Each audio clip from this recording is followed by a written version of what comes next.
뭐 조선의 막 3대 천재라고 일컬어질 정도로 굉장한 천재셨다고. 그러니까 또 서울대 의대 전신인 또 그 경성 의대까지 또 하시고, 평생 이렇게 이제 국문학자였고 또 이제 의과 해부학까지 공부하신 분이 하루아침에 엉뚱하게 주역 정역을 공부하겠다고 이렇게 돌아서니까 또 산중으로 올라가니까 사람들은 좀 이상하게 보셨을 것 같은데, 저분이 어떻게 된 거 아닌가 이렇게도 보셨을 것 같은데, 왜 그렇게 갑자기 이렇게 한국 차역 그 주역 정역 쪽으로 방향을.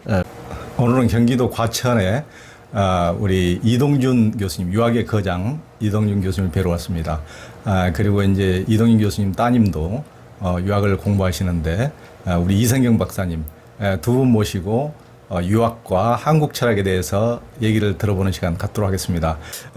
우리 이동준 교수님의 부친인 학산 이종호 선생님 사상을 좀 여쭤보겠습니다.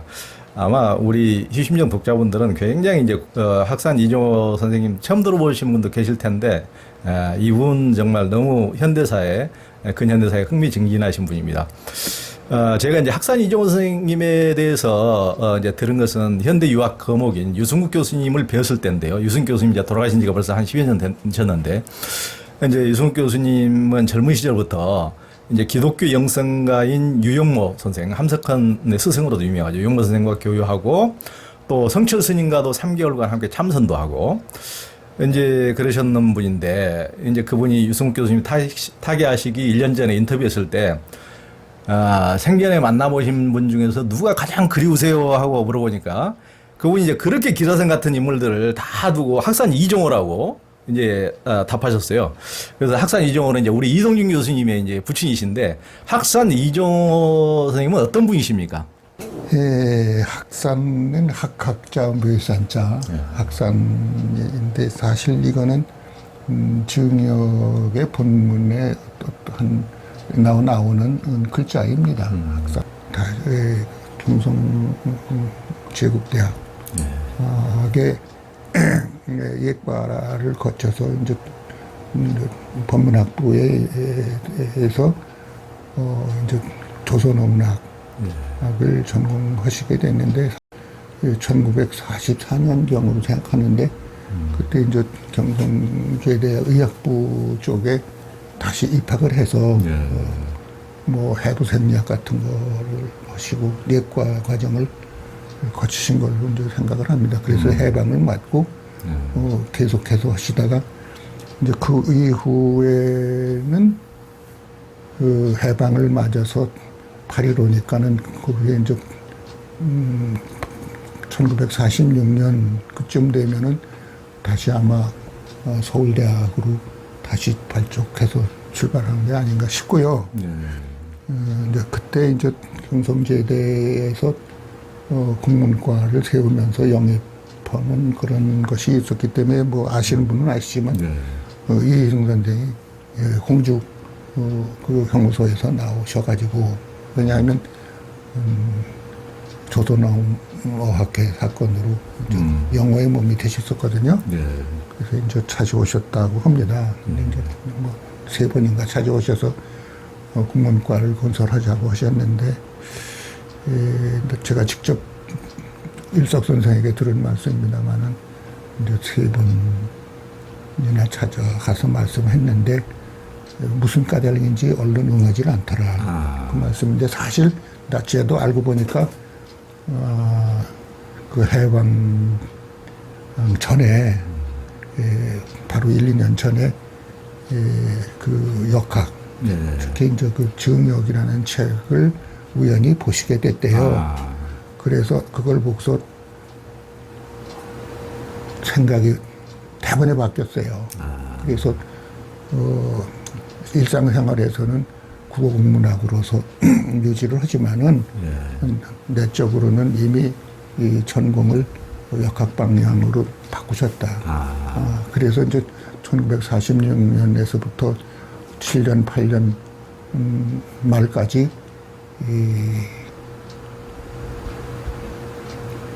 정역의 원고장이라고 할 수 있는 충청남도 논산군 이제 계룡산 중턱에 거처를 정하고서 3년 동안 독립물출 하고서 이제 연찬을 하셨는데 이제 그것을 이제 배우는 데는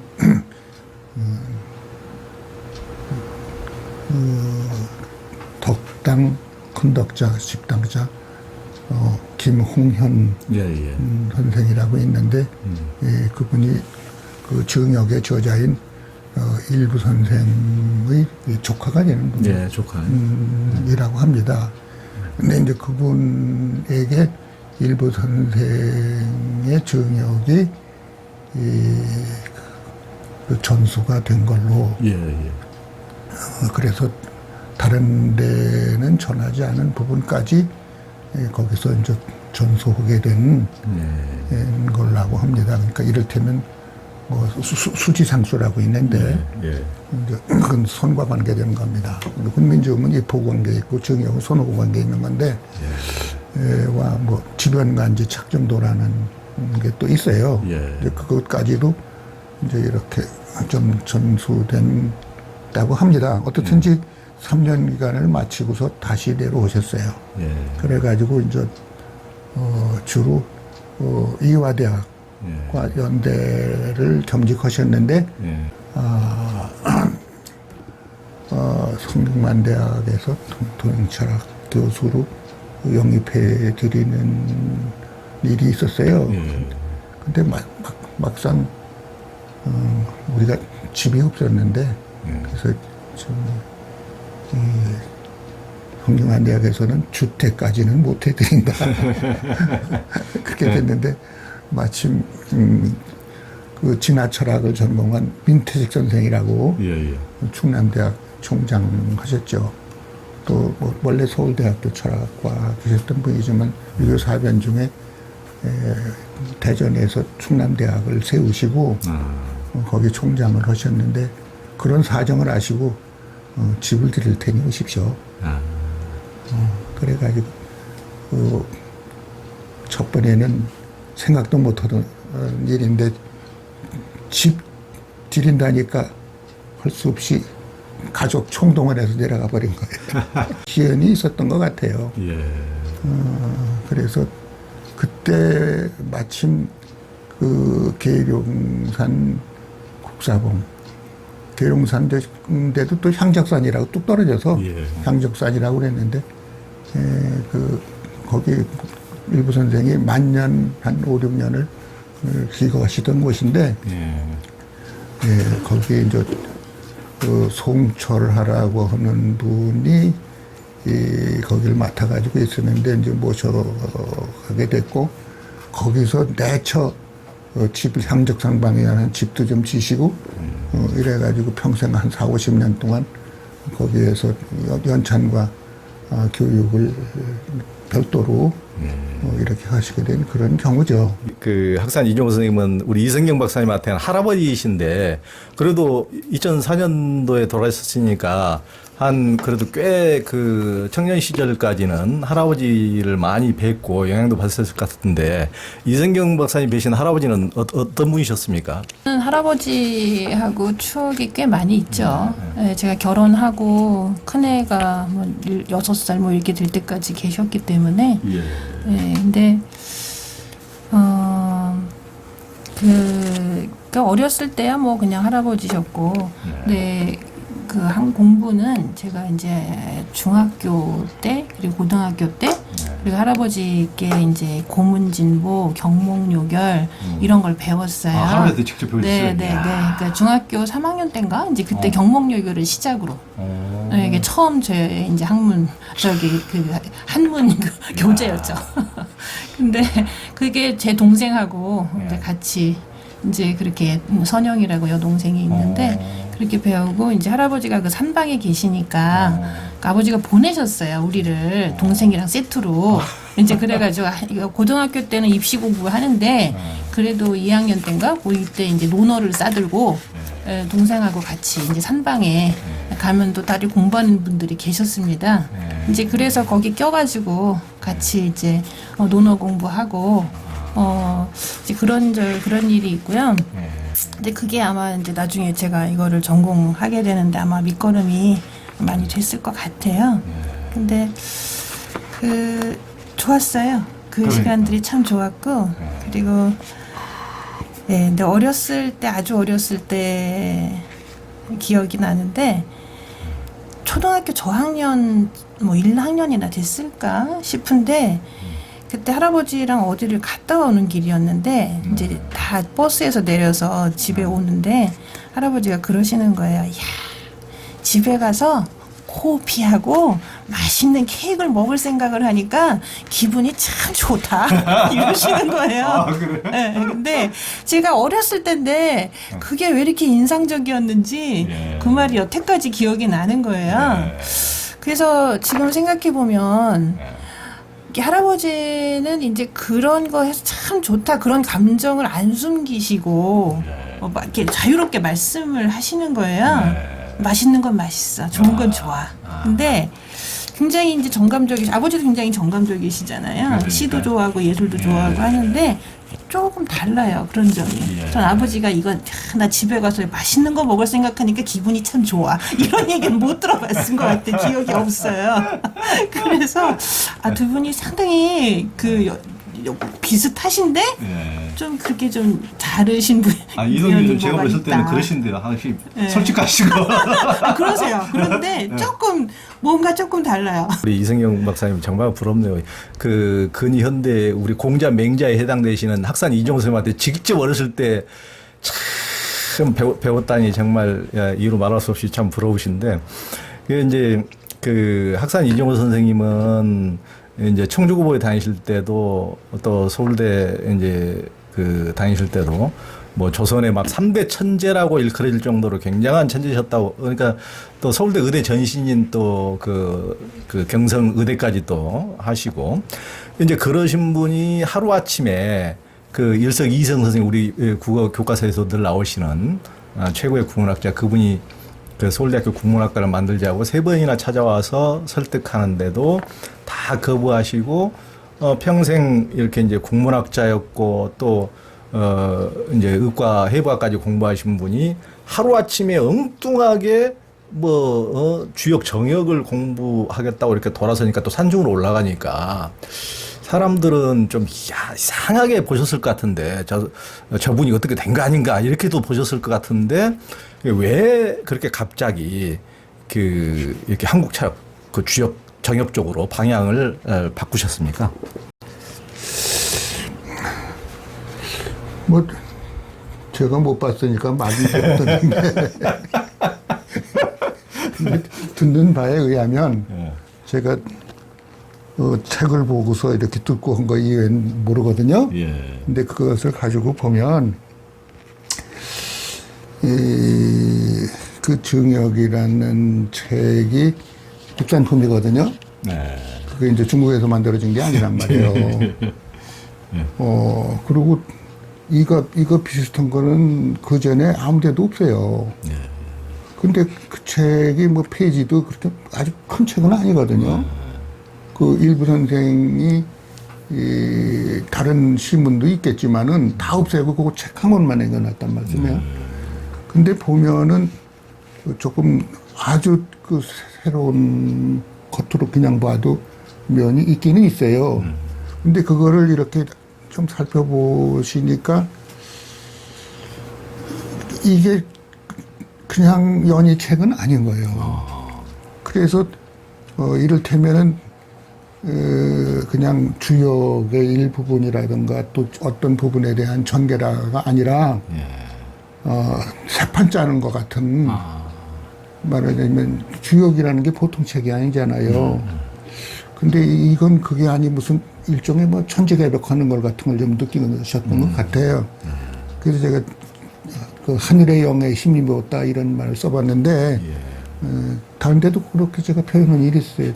그때 그 철력에 힘입어서 그런 충격 속에서 그것을 좀 정착해야겠다 이런 생각. 그리고 이것을 그냥 아무렇게나 그냥 학자로서 또 주석소로 할 책은 아니다라고 생각하신 것 같아요.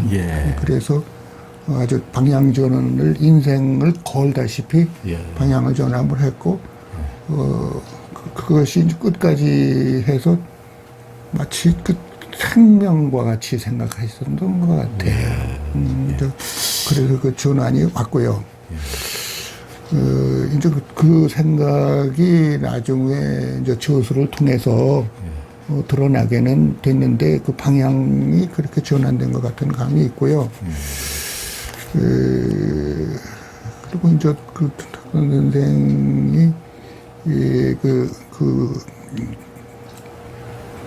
가장 중요한 저서가 일테면은 뭐 열쇠 책이라고 나와 있지만은 뭐 종류가 여러 가지인데 그 중에서 가장 중요한 책이 하나는 훈민정음의 구조 원리라는 거고요. 또 하나는 정형연구라고 하는 건데 그게 다 70년대 초반과 중반에 이루어진 책들입니다. 근데 그것은 뭐 하루 이틀에 갑자기 만들고 싶어서 만든 건 아니고요. 원래 60세 육순이 될 때까지는 조설이 없었어요. 뭐 그리고 이제 후학들이 배워서 책을 내기를 바라고 저술가가 되기를 원하지는 않았는데 이제 그때까지 했는 역학적인 배경 그리고 아까도 말씀드렸습니다만은 해방 후에 3년 동안에 예를 치면 뭐 입산수도라면 입산수도 입산해서 공부를 하셨다면 하시고 하는 건데 거기 역학이 저 정역과 주역 또는 주역과 정역의 배경이 돼서 이루어진 거라고 할 수가 있습니다. 그래서 그 주저가 훈민정음의 구조 원리하고 정역 연구다 이렇게 말할 수가 있을 것 같아요. 교수님께서는 이제 그 아버지 이종호 선생님께서 이제 그런 천재들은 보통 뭐 자기 일에 푹 빠지시면은 처자식을 잘 안 돌보시더만요. 그래서 이제 그 관사 주는데를 하다 보니까 이제 충남대로 이제 내려가셨다고 이제 말씀하시는데 제가 보기에는 그러니까 그 정역이 너무 빠지셔가지고 계룡산 가까운 데로 가시려고 향적산방으로 지금 가시려고 마음이 콩밭에 가 계시니까 도저히 서울에 머무실 생각이 없어서 관사도 관사지만은 이제 그 국사봉 어디 가까운 데로 틀을 잡으신 것이 아닌가 이제 결과론적인 거죠. 우선 살고 봐야지. 근데 살고 간다고 아무데나 가는 건 아니거든요. 예. 그런데 그 학산 이종호 선생님께서 이제 계룡산 중턱 외딴집에 이제 들어가서 우리 이제 근대사의 종교판에 절대적 영향을 끼친 이게 이제 김일부 선생, 김항의 이분의 조카 덕당 김홍현에게 이제 정역을 전수받고 이제 3년간 거기서 이제 두문물출 연구를 하셨다고 그러는데 제가 듣기로 이제 김홍현은 그 이제 그 김일부의 조카인데 원래 일자 무식이었다고 이제 들었는데 일자 무식이었기 때문에 이제 손으로 전부 다 이렇게 이제 이 수를 이렇게 다 하도록 김일부 선생님이 손을 잡고 이렇게 다 가르쳤다고 그러는데 그래서 유일하게 그것을 김일부 선생의 어떤 정역의 진술을 유일하게 간직하고 있다가 이제 학선생한테 그대로 물려줬다고 그러는데 이게 일자 무식이었던 사람과 조선 최고의 천재가 만나가지고 정역을 이제 이렇게 전수받는 과정이 굉장히 흥미진진한데요. 그것에 대해서 좀 들으신 얘기가 있습니까? 어떤 식으로 그때 공부를 했다? 제가 듣기로는 지금 그 첫 번에 3년간은 계룡산 그 동쪽에 있는 그 우적골 그 언덕이었거든요. 저도 이제 가봐서 아는데 거기 3년간 우적골이고요. 그다음에 이제 다른 날가지로 해가지고 향적산 쪽으로 해가지고 거기에서는 1955년 이후의 평생이에요. 그러니까 거기서는 순수 학술적인 면에서 보면 30년 내지 40년 연차는 하신 곳이고요. 두 군데예요. 그러니까. 두 군데죠. 향적산방에서 계속 하신 게 아니고. 그건 달라요. 향적산방은 방향이 좀 다릅니다. 같은 계룡산 줄기라도. 네, 그래서 그런 점이 좀 구별되는 점이 있고요. 저쪽이 이제 3년이 이제 그 말하자면 동력이 돼가지고서 나중에 30년이 30년 이상이지만 주로 그 향적산반 쪽으로 향한 그 위쪽인데 라고 볼 수가 있습니다. 그러니까 처음에 덕당 선생님한테 사사 받은 것은 무조건에서 3년 동안. 무조건에서 3년 동안. 근데 그때 뭐 좀 만년 일이지만은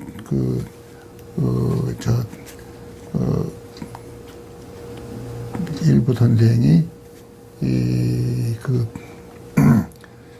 향적산의 그 국사봉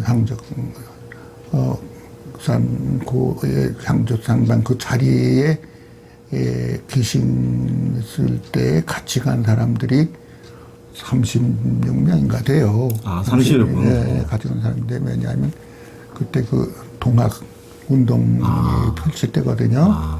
그래서 이제 그 최수훈하고, 학상 선생하고, 또 김광하라고 또 있어요. 그러니까요. 남학이라고 했는데, 그분이 다 그 이운규 연남 선생, 의 뭐 문화였다고 하는데, 얼마나 그 같은 자리에서 배웠는지는 그거는 안 밝혀져 있어요. 그분들이 다 우적골에서 배웠을까요? 아니 우적골은 상관없습니다. 그건 상관없고. 전혀 상관없어요. 논산 논산에서. 네, 우적골에 이제 한 2년 일부 선생도 국사봉은 만년 한 5, 6년 간 뿐이었어요. 근데 거기서 기본적인 수련이라 했다든가 중형이 거기서 나왔다든가 그건 아닙니다. 근데 그렇게 말하는 분이 있는데 그건 조금 다시 한번 봐야 할 문제로 생각이 되고요. 그러니까 구별된다는 점 말씀드릴 수 있고 덕당 선생, 김홍현 선생에게는 그분이 일자무식이라는지는 그건 알 수가 없고요.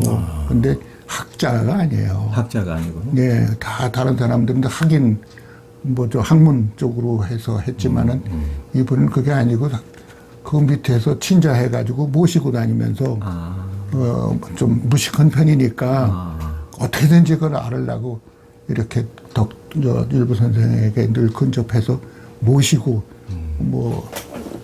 아마 생활도 다 이렇게 뒷바라지를 하시고 재산도 조금 있었던 것 같아요. 그리고 모시고 다니고 이렇게는 가운데 오히려 이제 그 일부 선생이 그 문짝깨나 하는 사람들에게 이걸 하면 너무 자기 말을 많이 갖다 붙인 이거 약간 변질될 수가 있기 때문에 이거 하루 이틀에 할 수 있는 것도 아닌데 그래서 훗날을 조금 봐야 되는데 정역 속에 그런 문자가 있거든요. 유인적수 무인존이라 사람이 있으면은 무인적수와 유인전 사람이 없으면은 지킬 것이요. 사람이 있으면 전할 것이다. 이렇게 했지 무슨 운동을 편 건 아니에요. 그러니까 학문적으로 원리적으로 이렇게 그 조용한 가운데 자기 세계를 이루어간 거로 생각되거든요. 그래서 덕당에게 그대로 틀림없이 레코드를 시킨 거라고 할 수가 있고요. 그 후에 몇십 년 후에 이 다음에 머리 깎은 사람이 올토인이 전해주라고 그랬대요. 제가 들은 바로는. 근데 그게 아마 학산 선생 아니었나 하는 생각이 좀 들고요. 그래서 그러셨대. 글쎄 날 보고서 선생이 되라고 하셨어. 그러셨대. 덕당이. 그래서 그거를 그대로 받았고요. 그 후에 이제 아시겠지만 그것이 이제 권영원 선생이라고 삼정 권영원 선생이라고 있는데 저기 조술 쪽에 있습니다만은 이걸 그대로 그걸 전수를 받았고 그 아들이 또 그걸 배웠어요. 그래가지고 책으로 낸 게 있습니다. 이따 보여드리겠습니다만은. 덕당 선생 아드님이요? 아니. 권영원 선생 권영원. 아들이.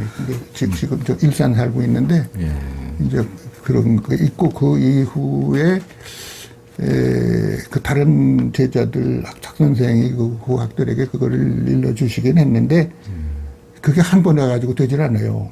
저도 다 배웠거든요. 다 잊어버렸어. 기본 원칙 몇 개 이후는 단순치가 않습니다.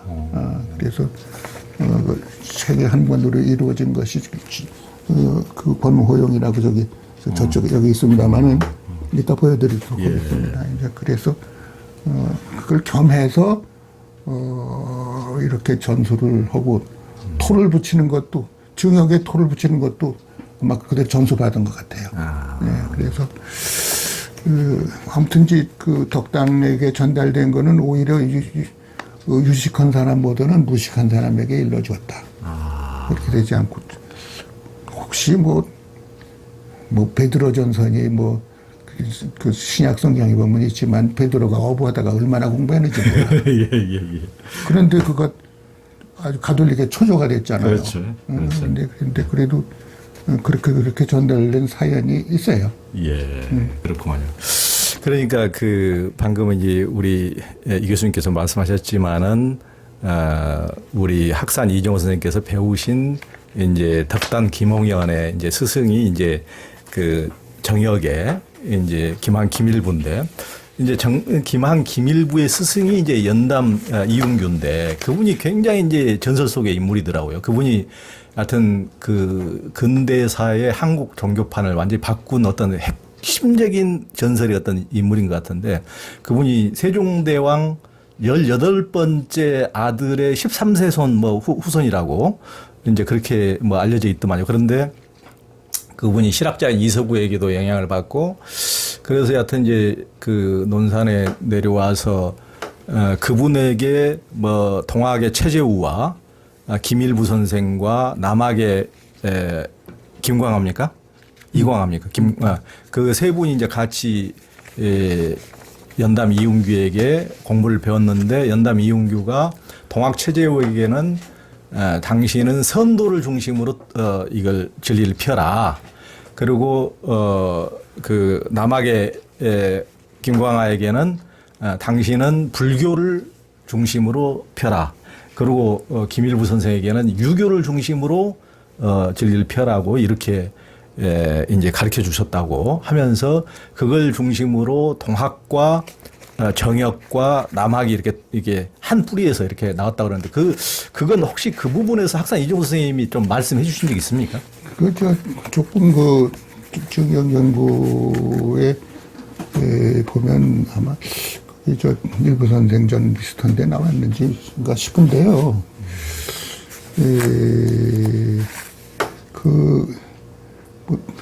나중에 이제 남학이니 동학이니 붙인 건 나중에 붙인 이름이고요. 연담 선생이 그 세 분을 불러서